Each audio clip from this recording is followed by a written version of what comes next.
अस्सलाम वालेकुम everyone. Welcome to my channel अम्मी एंड प्रिंसेस। आज हम बात करेंगे न्यूबॉर्न बेबी की स्लीप के बारे में।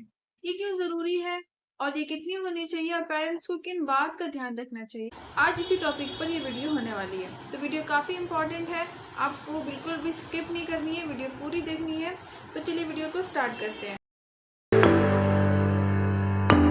अल्लाह ताला ने नींद को सुकून और रहमत का जरिया बनाया है। न्यूबॉर्न यानी नवजात शिशु रोज 14 से 17 घंटे तक सो सकते हैं, लेकिन छोटे छोटे इंटरवल्स में, क्योंकि इन्हें रात और दिन का डिफरेंस इनिशियली पता नहीं होता। और 2 से 3 घंटे में इनको फीड चाहिए होती है, तो इनकी जो स्लीप होती है वो बार बार डिस्टर्ब होती है। आपने देखा होगा कि बच्चे क्या है, वो सोते हैं, थोड़ी देर तक सोते हैं, फिर वो उठ जाते हैं और वो फीड फीड करती है, माए उनको फीड कराती है और फिर से वो सो जाते हैं, फिर उठ जाते हैं। तो ये दिन और रात ऐसे ही स्टार्टिंग में होता है। उनकी जो नींद होती है वो प्रॉपर अभी सेटल नहीं होती, उन्हें टाइम लगता है दिन और रात को समझने में। और हर बच्चा अलग होता है, कोई ज्यादा सोता है, कोई कम सोता है। तो पेरेंट्स को ये कंपेयर नहीं करना चाहिए कि हमारा बच्चा इतना क्यों सोता है, या हमारा बच्चा रात को नहीं सोता, दिन में नहीं सोता। ये प्रॉब्लम्स हर पेरेंट्स के साथ होती है और हर बेबी अलग होता है। तो उन्हें कंपेयर नहीं करना चाहिए कि हर बेबी अलग होते हैं और उनकी नींद भी अलग होती है और उनकी स्लीप साइकिल भी अलग होती है। बच्चे स्टार्टिंग में इतना क्यों सोते हैं? बच्चों की जो स्लीप होती है उनकी ब्रेन डेवलपमेंट में और उनकी ग्रोथ में हेल्पफुल होती है। और बच्चे अगर अच्छी नींद लेंगे तो वो फीड भी अच्छे से करते हैं। आपने देखा होगा अगर बच्चे ने अच्छे से नींद ली है, वो कंफर्टेबल सोए हैं, तो वो एनर्जेटिक फील करते हैं और उनकी ग्रोथ अच्छी होती है। और जब वो उठते हैं तो वो 1 2 या 3 महीने बाद वो हंसना शुरू कर देते हैं और वो काफी कंफर्टेबल होते हैं जब उनकी नींद पूरी हो जाती है। और इससे उनका इम्यून सिस्टम भी स्ट्रांग होता है। तो बेबी की जो स्लीप है स्टार्टिंग के दिनों में बहुत इंपॉर्टेंट होती है। तो बच्चे को अच्छे से सोना बहुत जरूरी है, उनकी स्लीप बहुत ज़रूरी है।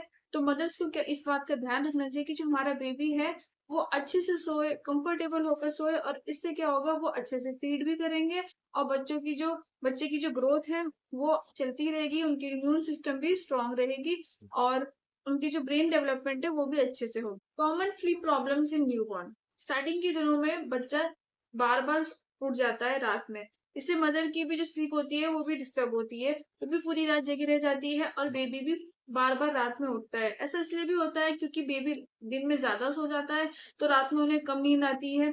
या फिर बेबी को कॉलिक या गैस की वजह से भी वो रेस्टलेसनेस फील करते हैं, जिससे उनकी स्लीप वो डिस्टर्ब हो जाती है। बेबी की स्लीप डिस्टर्ब होने की वजह से वो बार-बार उठते हैं। ओवर स्टिमुलेशन, ज़्यादा लोगों का भीड़ या फिर ज़्यादा रोशनी, ज़्यादा आवाज़, इससे भी बच्चों की जो स्लीप है वो डिस्टर्ब होती है। कि आप बेबी को जहाँ भी सुला रहे हैं और वहाँ पे ज़्यादा लोग ना हो, ज़्यादा रोशनी ना हो, कम रोशनी हो और ज़्यादा आवाज़ ना हो। क्योंकि बच्चे हल्की सी भी आवाज़ से वो डर जाते हैं, वो चौंक जाते हैं, सरप्राइज़ हो जाते हैं। आपने देखा होगा बच्चे एकदम से ऐसे-ऐसे करने लगते हैं, तो वो डर जाते हैं। ज़्यादा आवाज़ ना हो, रोशनी भी ना हो और ज़्यादा लोग उस भी बच्चे के और ज़्यादा लोग भी बच्चे के आस-पास नहीं हो। अगर आपने बच्चे को सही से सुलाया नहीं, उसकी पोज़ीशन गलत है, तो बच्चे की नींद उससे भी डिस्टर्ब होगी। तो स्टार्टिंग में डॉक्टर्स कहते हैं कि आपको बेबी की पोज़ीशन पे ध्यान रखना है और बच्चों को अच्छे से सुलाना है ताकि उनकी जो स्लीप है वो डिस्टर्ब ना हो। अगर आपने उनको सही तरीके से नहीं सुलाया, गलत सुलाया है, तो इससे भी बच्चे उठ सकते हैं। Safe sleep guidelines. हमेशा बेबी को बैक साइड पे सुलाएं, जिसे सुपाइन पोजीशन भी कहता है, यानी कि आपको बच्चे को हमेशा पीठ के बल सुलाना है। डॉक्टर्स भी इसे कहते हैं कि आपको स्टार्टिंग के दिनों में बेबी को पीठ के बल सुलाना है, क्योंकि इससे बच्चे क्या होंगे, उनको नींद अच्छी आएगी और उनकी ग्रोथ भी होती है और उन्हें सेफ फील होता है ऐसा सोने में। अगर आपको बच्चे को करवट सुलाना है या उन्हें टमी टाइम देना है, तो आप 2 या ढाई महीने बाद उसे स्टार्ट करें। बस स्टार्टिंग के दिनों में आपको बेबी को सुपाइन पोजीशन में ही सुलाना है। नेक्स्ट है कि आपको बेबी का जो मैट्रेस होता है वो फर्म होना चाहिए। जब घर में न्यूबॉर्न बेबी आता है तो हर कोई बेबी बेड की शॉपिंग तो करते ही है। तो जब बेबी का जो बेड होता है, आप बेबी को उस पर सुलाएं और ध्यान रहे कि जो बेबी का जो बेड है वो काफी सॉफ्ट होना चाहिए, फर्म होना चाहिए। पेरेंट्स के बेड पे बेबी को डायरेक्ट आपको नहीं सुलाना है, आपको बेबी के जो बेड आते हैं उस पे सुलाएं। इससे बेबी को अच्छी नींद आएगी और उन्हें कंफर्टेबल भी फील होगा। रूम का जो टेम्परेचर है वो मॉडरेट होना चाहिए, ना ज्यादा ठंडा और ना ज्यादा गर्म। कि स्लीप को इम्प्रूव कैसे करें? Day and night routine. दिन के समय में आपको आवाज को कम रखना है और लाइट भी कम रखें। और रात को अंधेरा करें और साइलेंस रखें।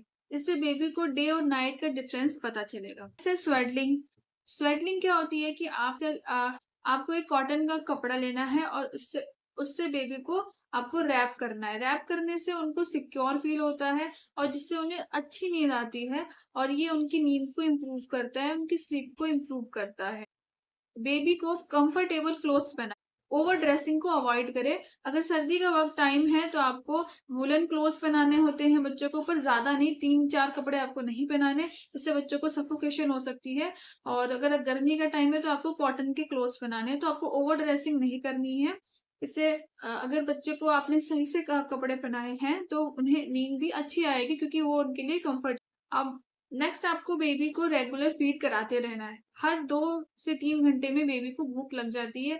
जैसे कि आपने अब पहले सुना कि हर 2 से 3 घंटे में उन्हें भूख लग जाती है, जिससे वो बार-बार उठ जाता है। तो अगर आप अपने बेबी को फुल फीड कराएँगे, यानी 20 से 25 मिनट तक आपने बेबी को अगर फीड कराया है, तो उनका पेट पूरा भर जाता है, जिससे उनको बहुत अच्छी नींद आती है और वो लॉन्ग टाइम तक सो जाते हैं, लॉन्ग पीरियड तक सोते हैं। तो और उसके बाद जब वो उठते हैं तो एनर्जेटिक फील करते हैं। रात में सोते टाइम आपको एक बेड टाइम रिचुअल बनाना है। जब भी आप बेबी को रात में सुलाने जाएं तो आपको बेबी को सूरह फलक, सूरह नास, चारों कुल और सोने की दुआ अल्लाहुम्मा बिस्मिका अमूतु व अहिया, ये पढ़कर आपको बेबी को दम करना है और तब आपको बेबी को सुलाना है। इससे बच्चे को और अच्छी नींद आएगी और वो अल्लाह की हिफाजत में भी आ जाएंगे और उन्हें पुरसुकून नींद आएगी। तो ये सारी चीजें आपको अपनानी है। ऐसा करने से स्टार्टिंग से ही इस्लामिक तरबियत डेली रूटीन में शामिल हो जाती है। जब बेबी सो रहा हो तो मदर्स को भी अपनी नींद पूरी कर लेनी चाहिए, क्योंकि माँ का नींद भी पूरा होना बहुत जरूरी है। माँ जितनी स्वस्थ रहेगी, जितनी हेल्दी रहेगी, बेबी भी उतना ही हेल्दी होगा। जो मदर्स फीड कराती हैं, अगर वो स्ट्रेस कम लेती हैं तो उनकी जो मिल्क प्रोडक्शन है वो बहुत अच्छी होती है, क्योंकि बेबी जो होती है वो माँ के स्ट्रेस को फील कर पाता है। इसलिए आपको कम से कम स्ट्रेस लेना है, आपको स्ट्रेस फ्री इन्वायरमेंट को बनाना है। अगर बच्चा बार-बार रात में उठता है तो फादर्स को भी सपोर्ट करना चाहिए, उन्हें भी इनिशिएटिव लेना चाहिए। अगर मदर्स की नींद खराब हो रही है, बेबी बार-बार उठ रहा है, उसकी नींद डिस्टर्ब हो रही है, तो फादर को भी बच्चे को थोड़ी देर टहलाना चाहिए, जिससे कि बेबी आराम से सो सके और मदर्स भी आराम से सो सके। तो फादर्स को भी ज़रूर मदर की हेल्प करनी चाहिए। उनकी स्लीप इर्रेगुलर होती है, लेकिन ये नॉर्मल है। पेशेंस और रूटीन बनाने से धीरे-धीरे इम्प्रूवमेंट आ जाता है और तिलावत और दुआ के साथ नींद और भी सुकून वाली बन जाती है। तो ये थे कुछ टिप्स जिससे कि आपके बेबी की जो स्लीप साइकिल है वो सही हो सकती है। आपका अपने बेबी के साथ स्लीप साइकिल कैसा रहा, कमेंट में मुझे अपना एक्सपीरियंस ज़रूर बताएं। अगर आपको ये वीडियो पसंद आती है और ये अगर आपके थोड़ी सी भी हेल्पफुल है तो इस वीडियो को लाइक करना ना भूलें। चैनल को सब्सक्राइब करें, लाइक करें, शेयर करें। Thank you for watching.